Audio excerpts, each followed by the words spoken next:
আজ থেকে বহু বছর আগে চম্পকনগরে আদিত্য নামে এক রাজা ছিল। সে রাজা খুবই সুদর্শন ছিল, আর তার রূপ নিয়ে তার অনেক গর্ব ছিল। সে সবসময় অন্যদের কাছে নিজের রূপের অহংকার করত। কিন্তু আস্তে আস্তে তার বয়স বেড়ে যাওয়ায় তার চেহারা বয়সের ছাপ পড়ে যায়। এতে রাজার মনের মধ্যে ভাবনা হয়, শেষমেশ তার কি হবে। হঠাৎ তার রাজ দরবারে একটি কঙ্কাল হাজির হয়।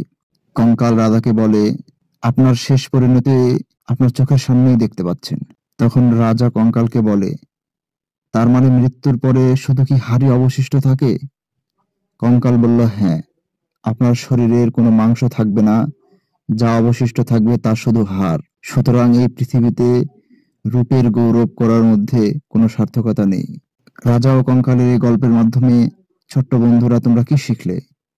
কখনো তোমরা রূপের গৌরব করবে না।